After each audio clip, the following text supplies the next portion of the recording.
لا علم لنا إلا ما علمتنا إنك أنت العليم الحكيم اللهم آت أنفسنا تقواها وزكها أنت خير من زكاها أنت وليها ومولاها آمين يا رب العالمين. Alhamdulillah, hadirin muslimin muslimat yang dirahmati Allah. Syukur kepada Allah Subhanahu wa taala pada malam ini sama-sama kita dapat menunaikan kewajipan sebagai seorang muslim, menunaikan solat berjemaah dan seterusnya menunaikan tanggungjawab. Salah satu daripada tanggungjawab yang besar adalah menuntut ilmu. Dalam kesibukan kita mencari rezeki, dalam doa Nabi SAW yang paling utama adalah ilmu.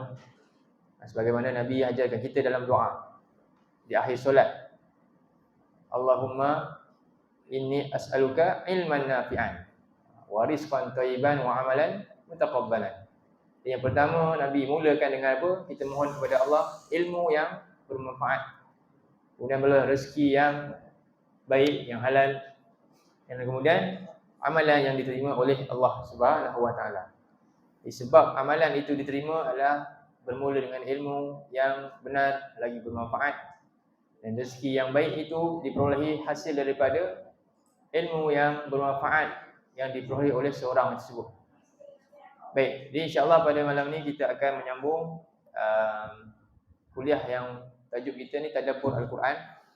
Maka kita tidak akan dapat lepaslah daripada memerhatikan apa yang Allah firmankan kepada hamba-hambanya dalam firman-Nya yang mulia Al-Quranul Karim ni. Jadi sama-sama insya-Allah kita akan membilik kalam Allah ni yang mulia ini untuk kita menjadikan dia sebagai mau'izatan hasanah, bimbingan yang baik. Mudah-mudahan Allah rahmati kita dan Allah Subhanahu wa taala limpahkan kurniaan keampunan di atas usaha-usaha kita ni dan mudahkan kita jalan ke syurga. Baik, jadi tadabbur Al-Quran adalah merupakan perintah daripada Allah Subhanahu wa taala, sebagaimana yang telah pun kita kupaskan sebenarnya mungkin bulan yang lalu kan. Dalam surah yang pertama, kita buka dulu satu surah ni dulu, iaitu surah nombor 38 ayat yang ke-29 pada muka surat. Tak apa, saya bantu kita baca. Kita buka muka surat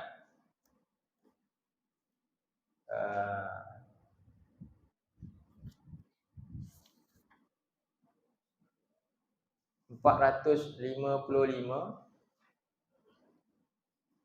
Ada Quran, ada terjemahan ke semua? Kalau boleh ada terjemahan lah, sebab kan kalau kita boleh nampak makna dia lebih jelas dan kita boleh lebih memahami lah, menghayati dia.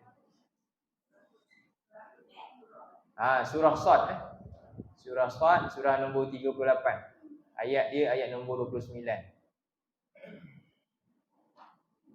Kalau yang mampu bahasa Arab, tak apa. Mampu tengok baca bahasa Arab, okey. Kalau boleh yang ada terjemahan lagi bagus, supaya dapat ikut apa yang saya sedang bincangkan, apa yang saya sedang kupaskan. Baik, jadi kita mula dengan tilawah ayat ni, satu ayat. Kemudian kita bincang makna dia dan kita akan jelaskan lagi dalam ayat-ayat yang lain ataupun hadis-hadis yang Nabi SAW sabdakan, insya-Allah. Baik, ayat yang ke-29 jumpa tu muka surat 455. Okey. Cik-cik di belakang jumpa ya. Okey. Muka surat dia lain. Dia tebal sikit. Dia lebih sikit mukanya. Kena cari ikut surah lah tu. Surah Shad. Ada nombor surah dia tak di situ? Nombor 38. Nombor surah nombor 38. Nama surah tu surah Shad. Dia lepas surah As-Saffat. Selepasnya pula surah Az-Zumar. Jadi kalau ada nombor senang.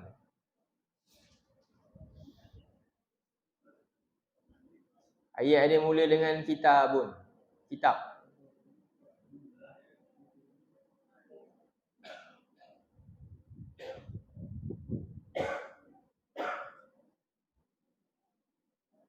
Lelaki semua jumpa ya? Jumpa ya? Okey. A'udzu billahi minasyaitonir rajim.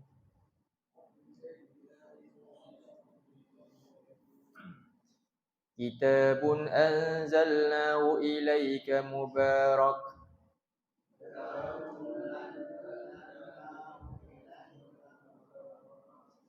liyadabbaru ayatihi wa liyatadhakkara ulul albab.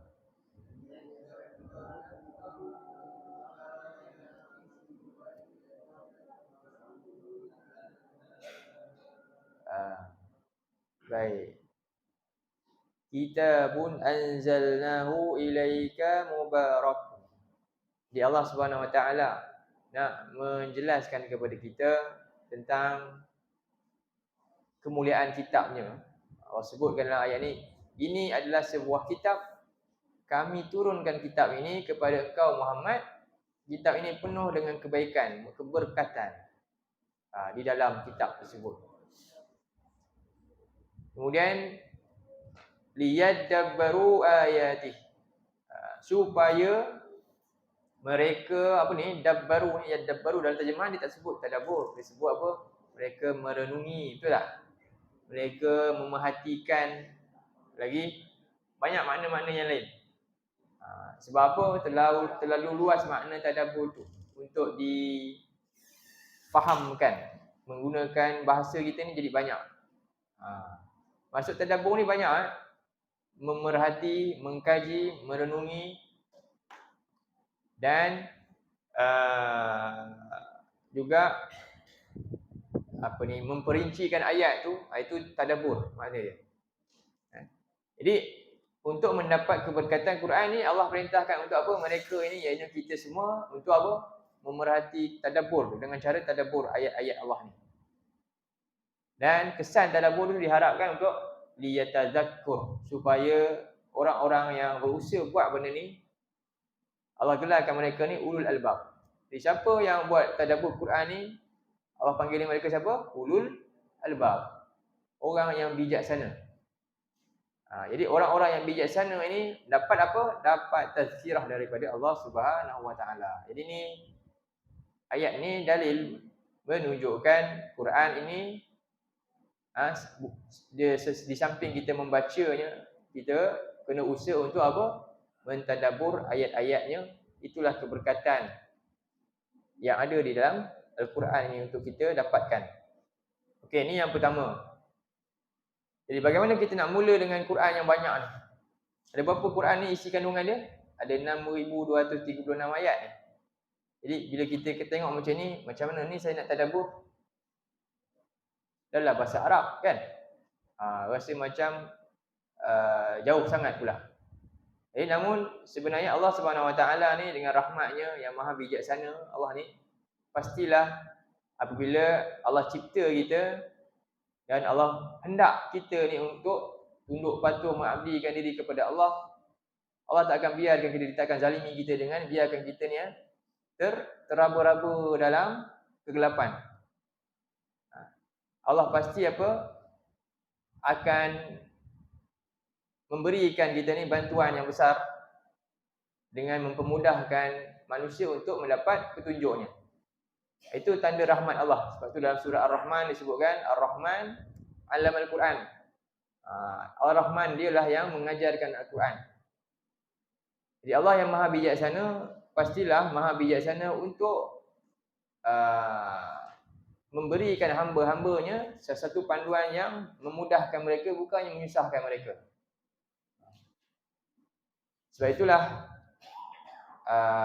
dalam surah 15, okey. Kita mula satu lagi surah. Dalam surah Al-Hijr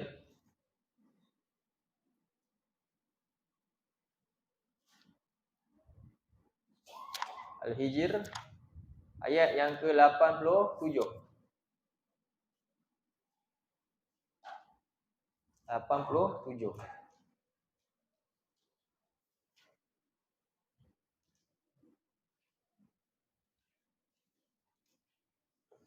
Jadi sekarang tadi saya bagi surah ni ya, surah Sad. Ayat 29 ni kewajipan tadabbur. Ayat ni terangkan tentang tadabbur ni. Sekarang ni ayat yang ke surah 15 ayat yang ke 87. Boleh? Pendek dia ayat dia. Surah Al-Hijr ayat 87 muka surat 266. Tunggu Surat 266 kalau mushaf biasa ni.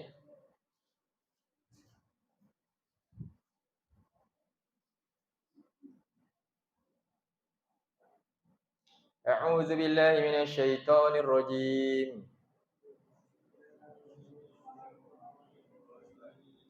Jumpa dah? Ada tak jumpa? Ayat 266. Saya bantu tulis sikit. Walaqad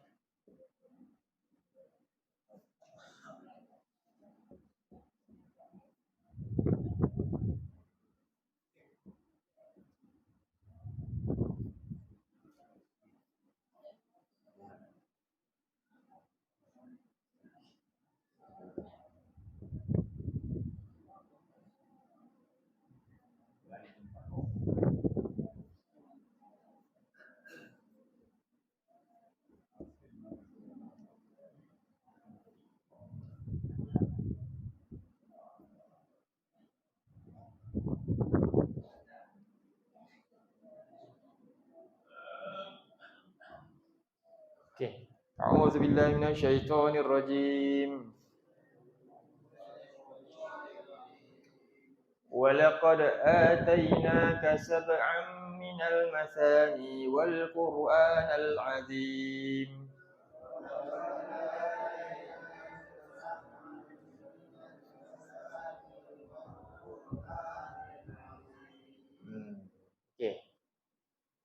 Ayat ni pendek ni, tapi kalau kita perincikan, kita tadabbur, dia akan hasilkan makna yang amat besar bagi kita.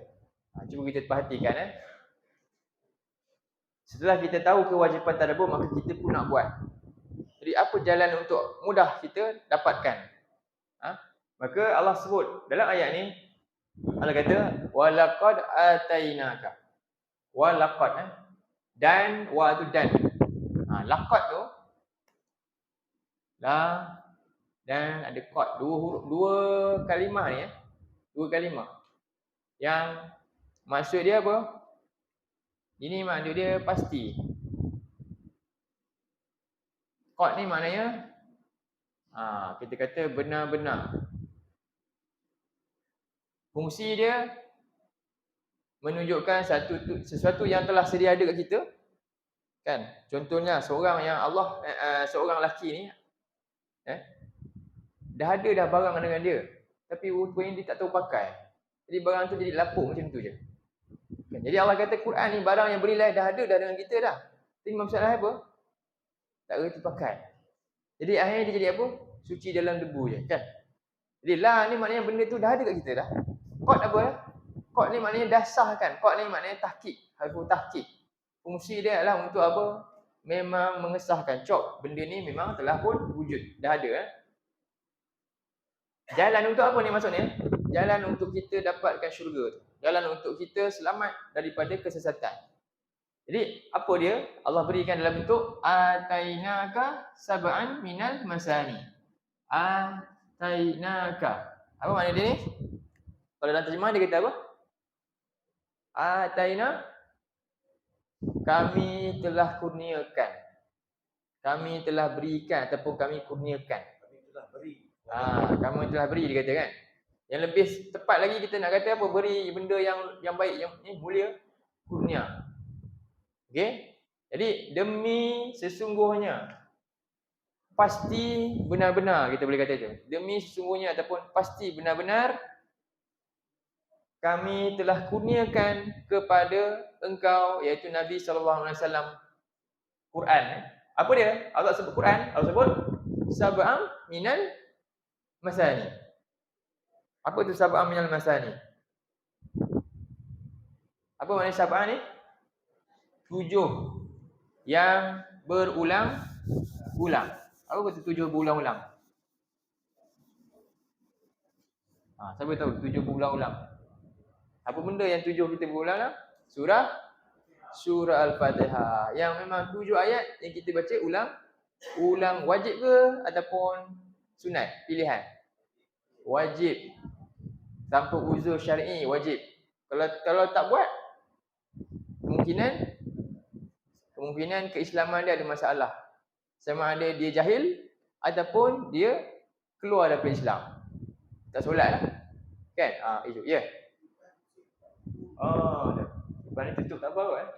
Ke ada yang nak? Tutup ni lah. Mana sui dia? Ni kan? Okey. Jadi ingat, dalam ayat ni Allah bagi tahu 2. Sab'am minal masani ni maknanya 7 ayat. Kemudian baru yang kedua apa? Wal Qur'anal Azim. Ini baru Quran. Sedangkan maksud sab'am minal masani adalah Al-Quran juga. Sebab apa? Surah Al-Fatihah juga adalah Al-Quran. Tapi kenapa dalam ayat ni diasingkan pula? Sedangkan ni tuju pada Quran juga. Tapi Quran disebut secara yang berbeza. Menunjukkan apa? Dalam sesuatu yang sama, dalam itu ada sesuatu yang lebih daripada yang lain. Apa? Surah Al-Fatihah. Okey. Jadi cuba kita tengok berdasarkan apa yang Allah sebut ni, sab'am minal masani ni, 7 ayat yang berulang-ulang ini. Macam mana kita ulang? Berapa kali kita ulang? Jadi ya, kita wajib ulang berapa kali? 17 kali satu hari. Kalau seminggu kita dah ulang berapa kali? 119 kali kan? Satu minggu. Kalau sebulan kita dah ulang 520 kali satu bulan. Kalau setahun kita dah baca, rupanya dah ulang 6,205 kali. Ini setahun.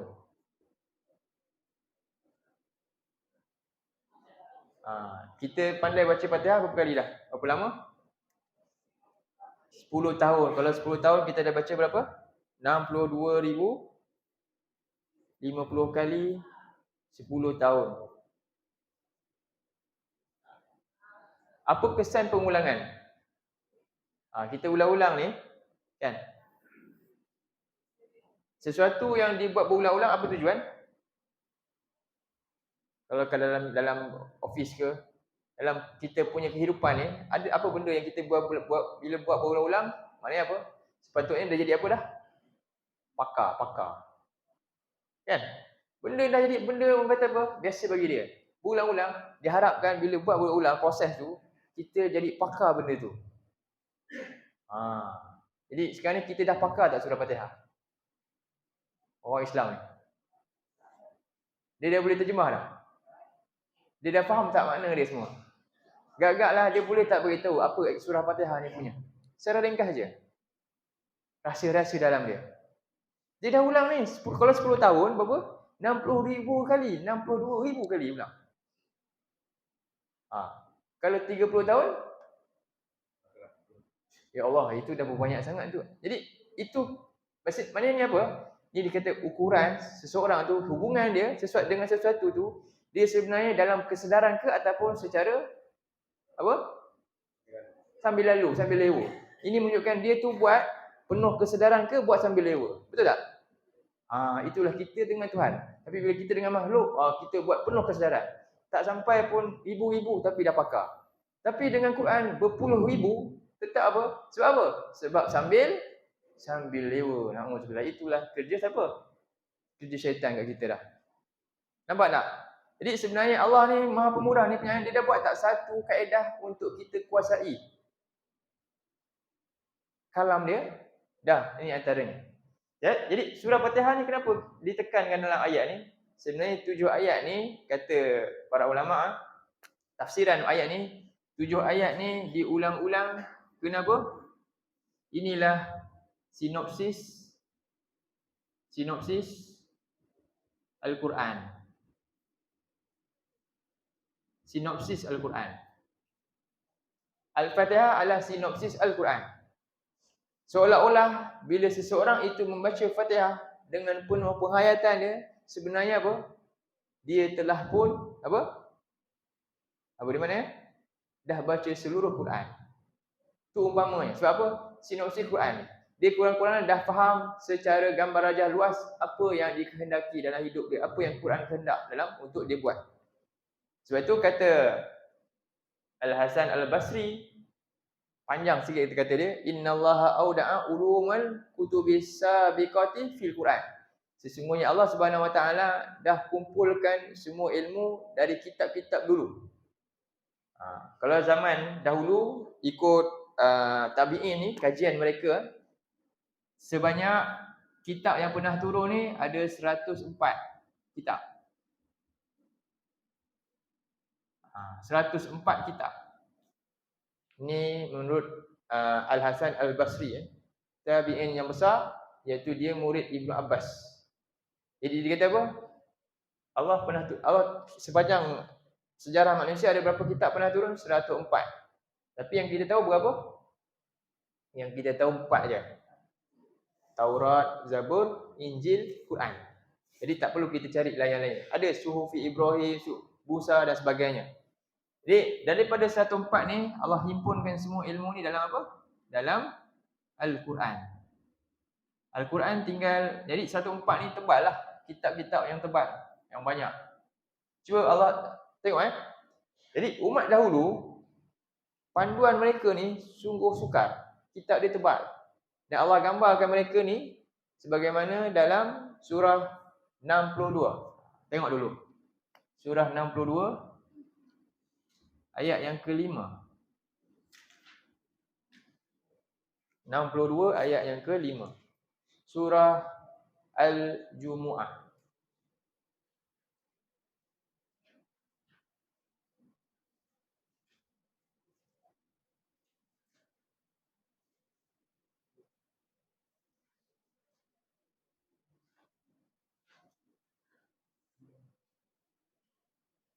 Tunggu ya. Surah berapa ya? 553. 553.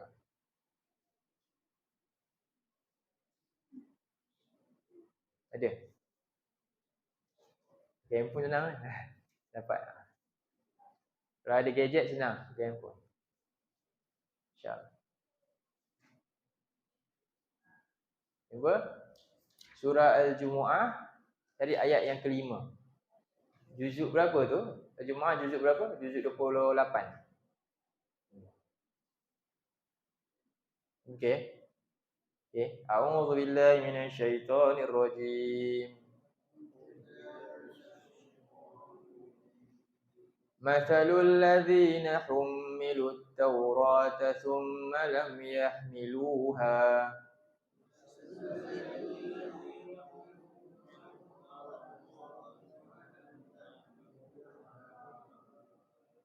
kamathalil himari yahmilu asfara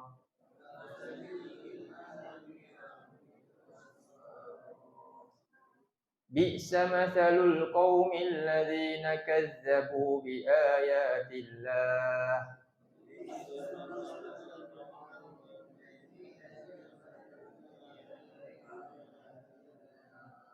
wallahu la yahdil qaumadh dhalimin.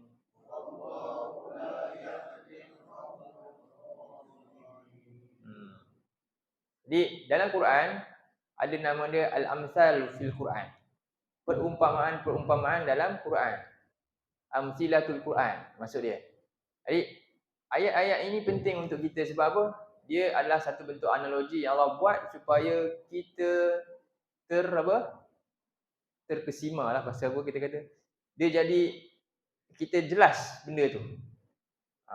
Sebenarnya kaedah ni maksud pedagogi ke andragogi semua ada dalam Quran dah. Yang guru-guru kat dalam kelas dia kena bagi apa? dia kena masuk lab, kadang-kadang buat praktikal lah, kena bagi contoh. Itu semua adalah dalam Quran, begitulah juga. Untuk apa? Allah buat banyak perumpamaan untuk kita dapat pelajaran. Sebab itu para ulama, orang yang beriman, bila dia jumpa amsal daripada Allah ni, dia akan renung dalam-dalam. Jadi Allah buat perumpamaan ni kepada siapa? Orang terdahulu. Perumpamaan orang yang hum milut Taurat. Siapa tu? Siapa yang hum milut Taurat? Hum milu perkataan hamil. Perasan tak? Hum milu tu Allah gunakan hum milut Taurat. Hum milu kan? Hum milu ni sebenarnya daripada perkataan ni, jadilah perkataan kita bila perempuan dia mengandung disebut hamil. Ha mim lam ambil daripada kalimah ni. Kenapa Allah gunakan istilah Taurat, iaitu kitab Allah, dengan perkataan hamil? Ada kaitan ke tadi? Bukan disebut yang diberikan Taurat, tak, disebut hum milut Taurat. Beza sikit. Kalau tidak kita baca masalul ladina, apa dia? Atainahu Taurat. Perumpamaan orang yang kami berikan mereka Taurat. Tapi tak sebut macam tu. Disebut dipikulkan Taurat, dihamilkan Taurat contohnya. Jadi di sini maknanya humilu itu sesuatu yang dipikul kan, dengan susah payah tapi penuh nikmat, penuh kebaikan. Ibu yang hamil, apa berlaku akibat daripada hamil? Akibat daripada hamil apa jadi? Banyak benda yang dia tak boleh buat, banyak benda yang dia tak suka terjadi pada dia. Betul tak? Sifat orang yang hamil ni, ibu kan, perempuan lagi rasa ni hamil ni. Hamil ni satu yang diletakkan tanggungjawab tu, walaupun susah tapi dia sangat-sangat seronok, dia suka. Walaupun penuh dengan pengorbanan tapi apa? Dia akan jaga sungguh-sungguh. Itulah sepatutnya Quran juga.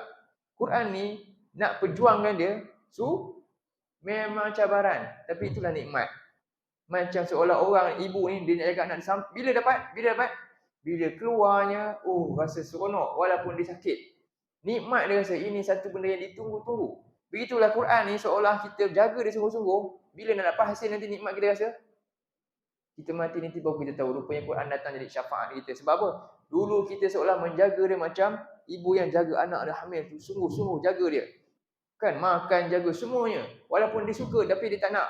Sebab apa? Nak jaga kandungan dia punya pasal. Itulah ibarat kitab Allah ni yang mulia kepada kita. Sebab itu sifat Quran ni kita tahu apa? Ya, dia ada cabaran. Dia ada cabaran. Jadi Allah buat umpama ni kepada golongan ni, yang dahulunya kami berikan mereka Rasul dan kami beri mereka ni kitab. Sama macam kita ini, kita Allah beri Rasul dan Allah beri kita kitab. Sama. Jadi perumpamaan orang yang dahulu Allah berikan mereka ni Taurat supaya mereka ni sungguh-sungguh, apa dia? Ambil dia, jaga dia. Imarahkan isi kandungan di dalam ni. Lalu mereka buat apa? Summalam yahmiluha. Kemudian mereka tak nak ambil tanggungjawab tu. Mereka nak gugurkan kandungan. Macam itulah maknanya kan. Mereka tak nak bertanggungjawab pun. Jadi Allah kata mereka ni macam apa? Kamasalil himar yahmilu asfara. Jadi mereka ni dah jadi macam keldai yang bawa kitab-kitab tebal. Apa kedai bawa kitab tebal? Kat belakang dia. Keldai apa dia boleh bawa? Apa faedah kitab tu pada dia? Dia boleh baca? Dia faham tak? Dia cuma bawa dan jadi beban kat belakang dia je. Jadi Allah buat umpama ni untuk apa? Allah cerita pasal umat dulu kan, Taurat ni. Yang dibaca, yang baca ayat tu sekarang siapa? Umat Taurat ke umat Quran? Umat Quran. Supaya umat yang ada Quran hari ni jangan ikut jejak umat yang dulu pernah beri Taurat. Kita hari ni ada kitab mulia ni, kan? Jangan ikut jejak mereka yang mereka dulu tak pedulikan. Jadi tujuannya bukannya untuk apa? Untuk sedarkan kita, untuk kita bangkit. Ya Allah, saya tak nak jadi macam keldai macam ni, saya tak nak. Saya nak kena ubah, saya nak kena ubah. Saya kena sedar, kena ambil tanggungjawab dengan Quran. Saya usaha untuk apa dia? Fahami dia supaya ayat ni tak kena pada saya. Ayat ni teguran pada mereka, tapi sebagai pengajaran kat saya, maka saya kena ambil pengajaran ayat ni. Jangan ulangi sikap-sikap mereka yang Allah dah murka dulu. Itulah maksud ayat ni. Dapat Ibrah? Jadi, kemudian Allah kata apa?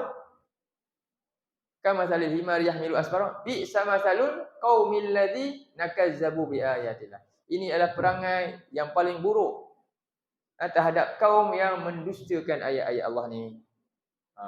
Dan Allah kata mereka ni kaum yang apa? Wallahu la yahdil qaumal zalimin. Allah letak mereka kategori zalim. Kenapa dia zalim? Dia zalim kat mana? Selalu yang kita faham zalim apa? Zalim ni pukul orang, aniaya orang kan. Anak derhaka mak, anak dia zalim. Mak pula dera anak, zalim. Orang dera binatang, zalim. Ayat ni cerita ke pasal semua tu? Tak, ayat ni cerita tentang orang yang zalim dengan siapa? Dengan apa yang Allah beri kat dia.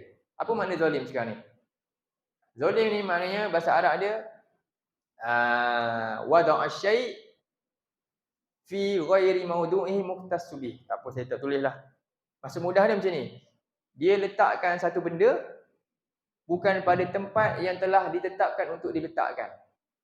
Boleh faham? Itulah zalim. Zalim maknanya kita ambil satu benda, kita letakkan bukan kat tempat yang telah pun ditetapkan untuk diletakkan. Itulah zalim. Jadi kaum ni sekarang Allah suruh dia letak Taurat dekat mana?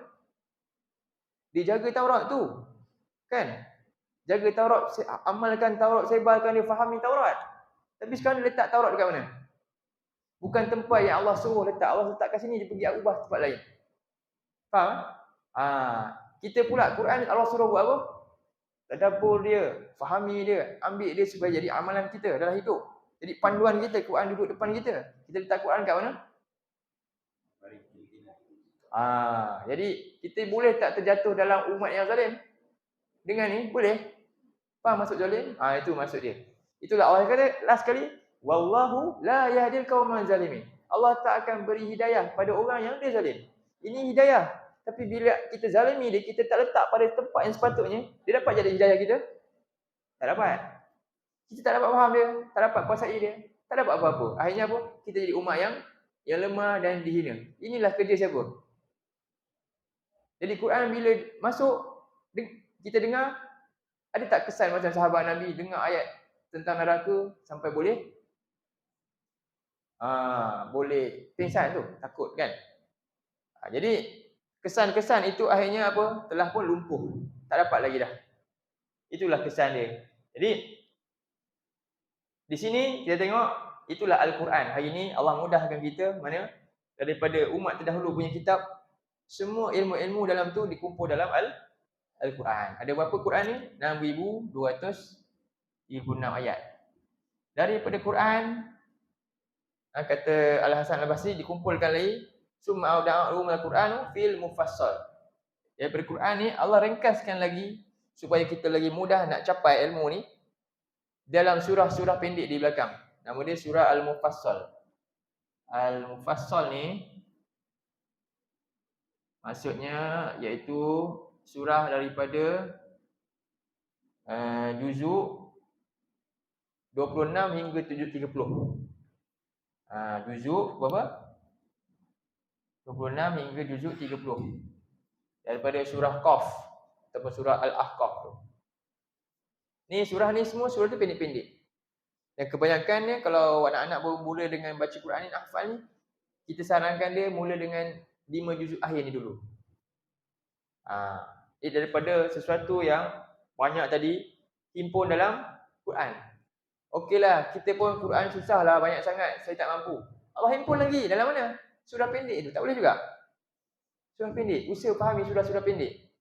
Tak boleh juga? Okey, tak boleh juga. Summa auda'a ulumal mufassali fil Fatihah. Kalau tak boleh juga semua tu, tak apalah, cukuplah kamu usaha kuasai, fahami, hayati surah Al-Fatihah. Inilah dia. Rahmat tak Allah pada umat akhir zaman ni?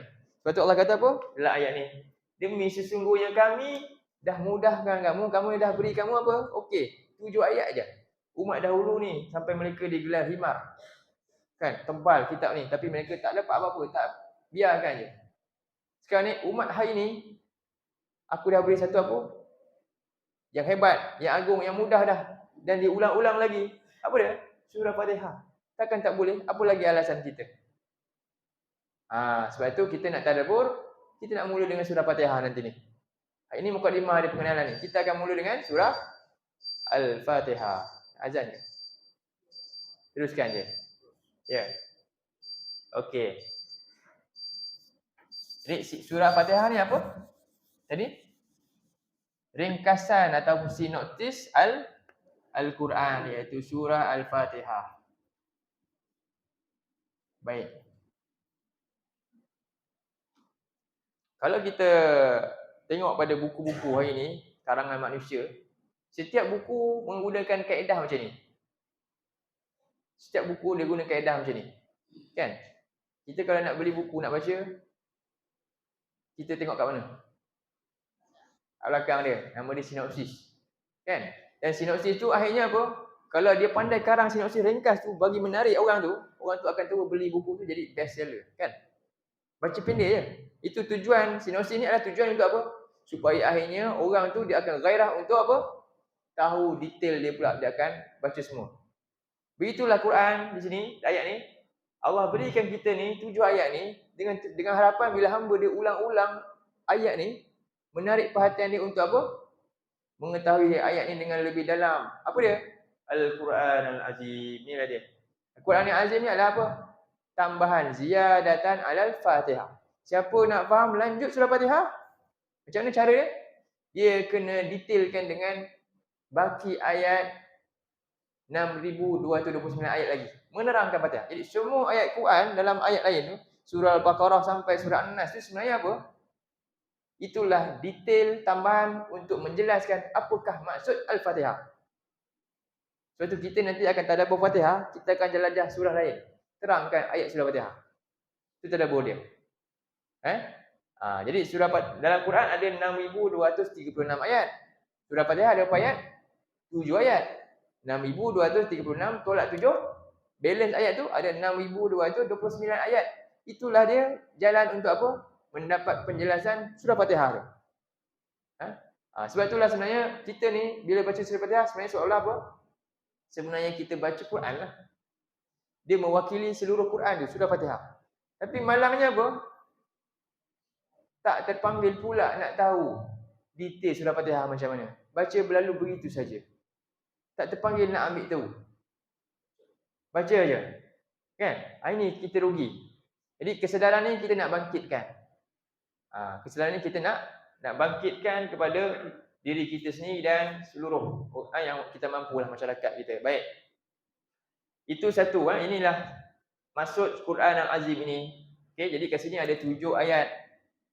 Di sini ada 6229 ayat. Kata Ibnu Hajar Al-Asqalani, dia mensyarahkan Sahih Al-Bukhari berkaitan dengan ayat ni, tafsiran ayat ni kata apa? Wal Quran Al-Azim ziyadatan 'alal Fatihah. Al-Quran Al-Azim ni maksudnya inilah tambahan untuk menjelaskan maksud Fatihah. Alangkah ruginya bagi orang yang membacanya lalu dia tak peduli nak tahu apa dia. Dan dia tak peduli nak mengkaji kaitannya dalam ayat-ayat yang lain. Jadi ni yang pertama. Sebab itu seterusnya kita rujuk dalam surah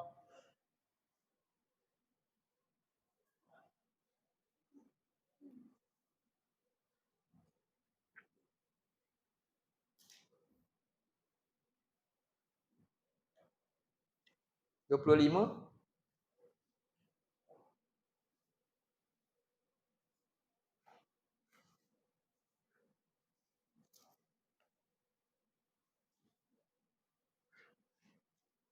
kita sudut surah 41 dulu. 41 ayat 26.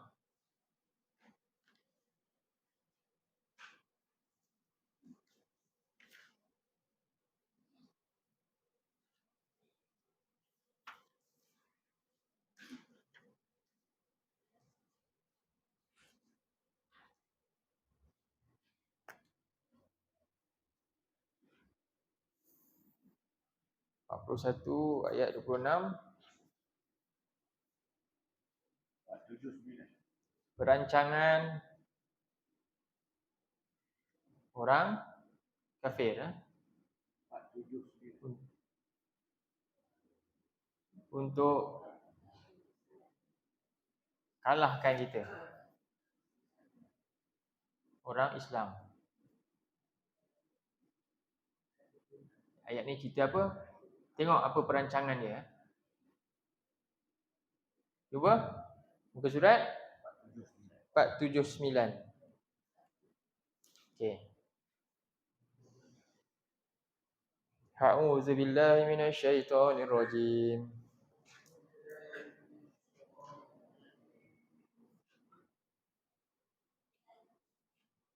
وقال الذين كفروا لا تسمعوا لهذا القرآن والغوا فيه لعلكم تغلبون.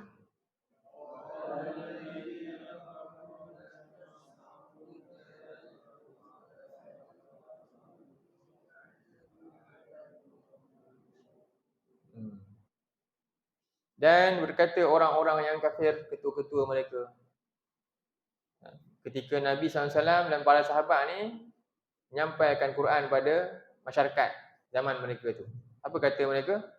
La tasma'u li hadzal Quran. Jangan kamu apa? Dengar Quran ni. Jangan kamu mendengar Quran ni. Kenapa? Kerana mereka tahu. Mereka dah alami benda tu. Tiba-tiba ramai apa dia? Sebab tu mereka tuduh Nabi ni bawa sihir dan sebagainya. Quran ni bila difahami, menjadikan orang-orang yang ditindas tu luar biasa hebatnya. Macam mana apa ni? Para sahabat Nabi ni, Bilal bin Rabah, kan? Ibnu Mas'ud dan lain-lain ni, mereka ni bukan orang-orang yang ada pengaruh kat situ, tapi mereka sangat kuat dan teguh di atas apa yang mereka ikuti tu. Kenapa? Kerana Quran tadi. Kesan Quran tu besar pada mereka ni. Jadi mereka ni hidup kental lah, kita kata zaman tu. Kerana apa? Jadi mereka tahu macam ni. Ini sumber kekuatan umat Islam. Jadi sumber kekuatan dia apa dia? Bila mereka dapat peringatan Allah ni, jiwa mereka akan teguh, iman dia akan teguh. Sebab tu mereka, usaha mereka yang utama dalam Quran sebutkan apa? Dia memang nak kita semua apa? Tak dengar Quran lagi dah. Ataupun kalau dengar, apa jadi? Dengar je lah, tapi tak faham pun. Dengar je, tapi tak dapat pada kesan pada hati tu. Okey, jadi dia nak halang tak dengar, tak boleh juga. Apa kerja dia? Dia buat apa? Step kedua dia buat apa? Dalam ayat tu, wal ghaw fihi. Dia tahu dia tak boleh buat 100% orang tak dengar Quran. Step kedua dia buat apa? Wal ghaw fihi. Apa wal ghaw? Dalam terjemah dia kata apa? Buat hiruk pikuk. Al-ghaw daripada perkataan laghun. Lara ni maknanya apa?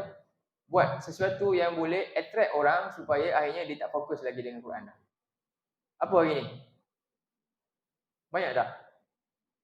Manusia boleh tengok sibuk dengan benda lain. Jadi kita kena bimbang ni sekarang masyarakat. Ayat ni mahal. Akhirnya apa? Bila dia disibukkan dengan lara ni, jadi benda yang sepatutnya ada dalam jiwa dia dah tak boleh nak resap dah.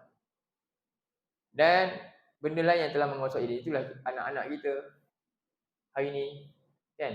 Dia cepat kuasai pula benda tu. Tangan dia ni boleh dapat apa? Benda. Padahal itu bahasa apa?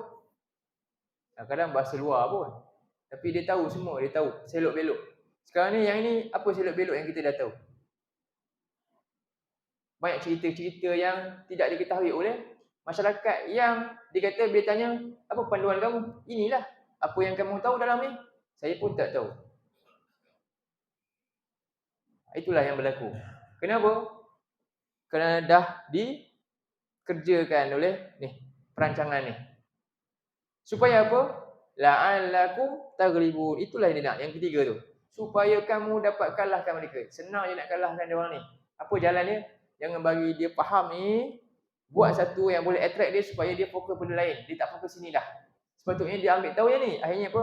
Dia tak kuasai ni. Dia kuasai benda yang memang dia nak kita sibukkan. Itulah yang berlaku. Akhirnya apa? Kita pun kalah. Apa yang kalah sebenarnya? Jiwa kita ni telah pun dikalahkan oleh mereka ni. Dengan apa? Mereka dah tarik kita kepada tempat lain. Sebab itu akhirnya hilanglah rahmat Allah. Apa jalan nak dapat rahmat Allah? Jadi kita kena lawan apa yang mereka rancangkan ni dalam ayat surah 7 ayat 204. 7:204. Last kita tengok ayat ni. 8.5 cukup kan? 7:204.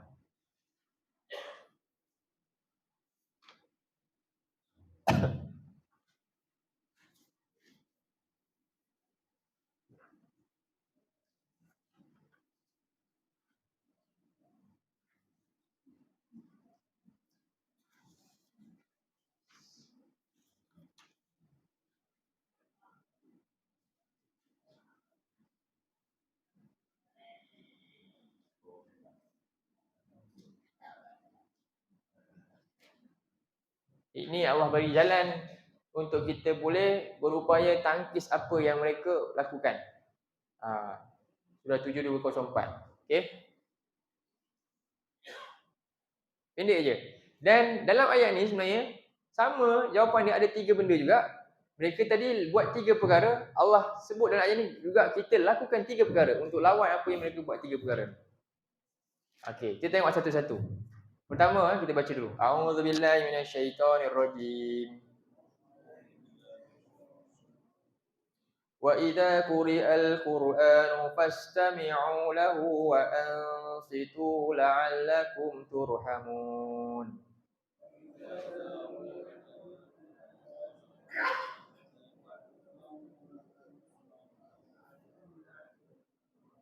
Jumpa ya? Surah 7 ayat 2 atau 4. Muka surah berapa ni? 176. Cuba. Okey. Cuba bang. Cuba jumpa 176. Muka surat 176 Okey. Okey, perhatikan apa ayat tu. Wa iza quri'al Qur'an. Apabila Quran dibaca. Maknanya apa ni? Ini sesuatu yang paling patut banyak dilazimi membacanya. Jangan biarkan rumah kita tu, Nabi kata apa, macam kubur. Tak dibacakan Quran. Dibiarkan dengan apa, terpampangnya tu je. Kan? Tu yang petak tu. TV hikmat tu. Tu semua dalam tu kan. Akhirnya apa? Itulah dia. Itu salah satu daripada benda lagu tadi yang dilakukan. Baik, jadi bila Quran baca, apa kena buat bagi orang yang tu pula? Fastami'u lahu. Tadi mereka kata apa? La tasma'u. Allah suruh kita fastami'u lahu. Lebih sikit tu. Dia bukan fasma'u. Tadi mereka kata la tasma'u. Dalam ayat ni Allah kata ada huruf ta. Fas kan lain tu. Sama tak fasma'u dengan fastami'u? Tak sama. Nampak tak? Mereka buat one step kita ni halang, kita kena buat lebih dalam lagi. Bukan dengar tapi fastami'u. Dengar dengan lebih dengar dengan lebih dalam. Dengar betul-betul. Maksudnya bila istimak ni apa? Istimak ni dengar fokus untuk faham. Itu maksud fastami'u. Kemudian mereka kata apa tadi? Walghaw fihi, buat kekacauan, buat hiruk pikuk lara supaya mereka tertarik dengan benda lain, tak fokus Quran. Allah pula kata apa? Wa ansitu, untuk lawan tadi tu, mereka nak buat bising, Allah suruh buat apa? Diam. Tu nak lawan dia. Diam dengan Quran ni, dengar. Wa ansitu. Supaya apa mereka kata? La'alakum taghlibun, supaya kamu dapat kalahkan. Allah kata apa? La'alakum turhamun. Jadi kita nak kekuatan dengan rahmat Allah. Macam mana nak dapat rahmat Allah? Pertama, bila Quran baca, dengar fokus betul-betul, fahami dia, kemudian diam supaya dapat rahmat Allah. Bila dapat rahmat Allah, itulah pertolongan yang paling unggul sekali. Tak ada siapa boleh kalahkan kalau Allah dah sayang dia. Itu. Inilah ayat yang kita kena lakukan. Sebab itulah tadabbur kita tak akan bermudah-mudah. Saya akan paksa semua buka Quran, tengok apa yang saya baca. Boleh macam tu kan? Ini semua kena baca. Kalau boleh semua, kalau tak ada Quran depan ni, buka ayat.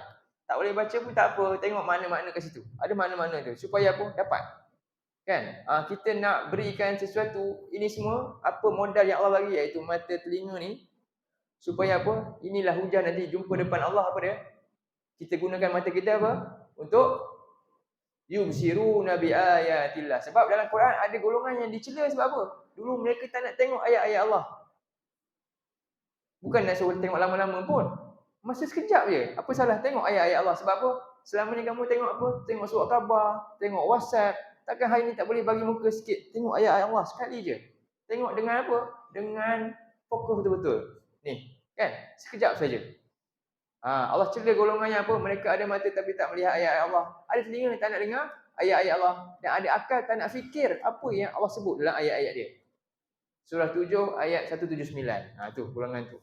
7, 1, 7, 9.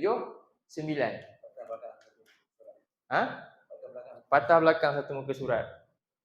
Ni. Jadi mudah-mudahan kita terhindar daripada termasuk golongan ni. 7, 1, 7, 9.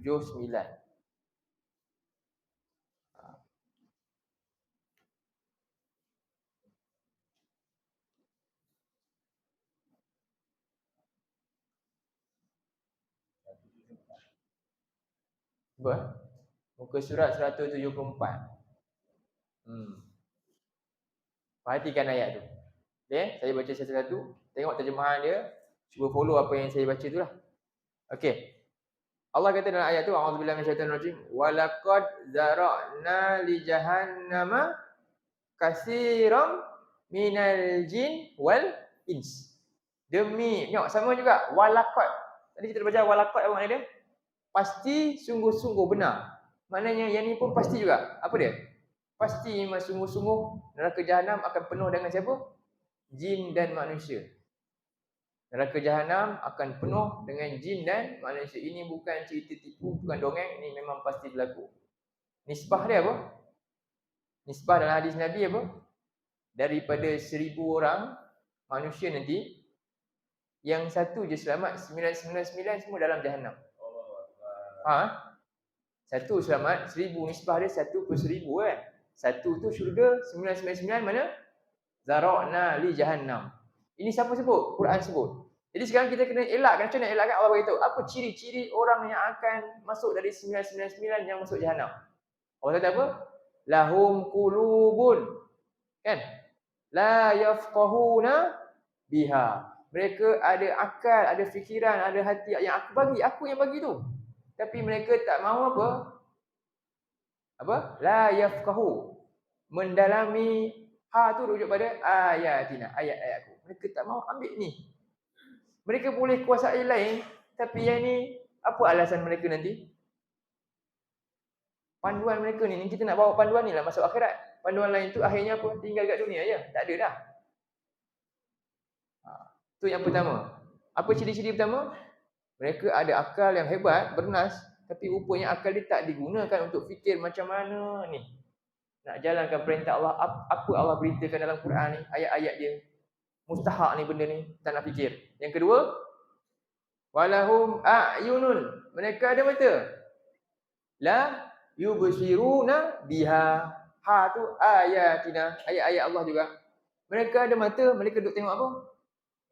Drama habis-habis, berapa episod dah? Kan? Macam banyak masa lagi, rupanya banyak lagi tentang akhirat yang Allah cerita ni, rasa mereka tak nak ambil tahu pun. Rasa selamat di hidup dia. Sedangkan para sahabat paling takut benda ni. Mereka dah dijamin syurga, kita tak ada jaminan lagi. Tu yang kedua, ada mata tak nak tengok apa? Yang ketiga, walau azanun, ada telinga, la yasma'una biha. Tak nak latih telinga dia untuk apa? Dengar, perhatikan ayat-ayat supaya dapat masuk dalam jiwa dia. Ini 3 alat utama kita, saluran untuk mendapat hidayah. Mereka telah gunakan saluran ni untuk dapat apa? Untuk cari benda lain. Dan akhirnya mereka tinggalkan hidayah ni yang sekian lama ada pada kita. Akhirnya apa? Menjadilah kita golongan yang ummiyun tadi, kan? Maka apalah kata dia? Ulaika kal an'am. Mereka umpama binatang ternak, balhum adal, bahkan lebih teruk lagi. Ulaika humul ghafilun. Kenapa mereka jadi macam tu? Kerana mereka lalai dalam kehidupan mereka, memerhatikan tentang berita-berita wahyu yang mahal yang disampaikan oleh Nabi SAW. Itulah tanda kita. Jadi Quran ni mudah-mudahan dapat, mungkin kelas kita ni sebulan sekali, seminggu sekali, cara kita menghargainya dengan mentadabbur ayat-ayatnya, mengenang usaha Nabi selama apa ni? Sampai 23 tahun, kan? Menyampaikan wahyu, akhirnya nikmat ni sampai pada kita. Inilah nikmat yang paling unggul. Sebab itulah setiap bulan Ramadan, kan? Setiap bulan Ramadan akan ulang ayat ni. Syahrul Ramadan alladzi unzila fihil Quran. Dan perkataan Quran dalam ayat tu, itulah ayat pertama kalimah Quran disebutkan dalam juzuk yang kedua tu. Maknanya apa? Seolah-olah nak beritahu Quran ni sentiasa baru dalam hidup kita. Hatta orang dah lama belajar pun Quran ni, kalau dia betul-betul tengok, sentiasa dia akan nampak benda yang lain. Jadi mudah-mudahan hal itu sedikit sebanyak akan dapat pada kita dalam usaha-usaha kita dan menjadi hujah kepada kita di hadapan Allah, tanda syukurnya kita di atas nikmat hidayah ini yang diberikan kepada kita oleh Allah Subhanahu wa taala. Aqulu qouli hadza wa astaghfirullahal azim li wa lakum. Wabillahi taufik. Assalamualaikum warahmatullahi wabarakatuh. Allahumma ja'al hadza jama'ana jama'an marhuma wa tafarraqna min ba'dihi tafarraqan ma'suma. Allahumma inna na'udzubika minal arba' wa min ilmin la yanfa' wa min qalbin la yakhsha' wa min nafsin la tashba' wa min du'a'in la yusma'. Rabbana atina fid dunya hasanah wa fil akhirati hasanah wa qina adzaban nar. Wa sallallahu ala nabiyyina Muhammad wa ala alihi wa sahbihi wa sallam. Alhamdulillahirabbil alamin. Assalamualaikum warahmatullahi wabarakatuh.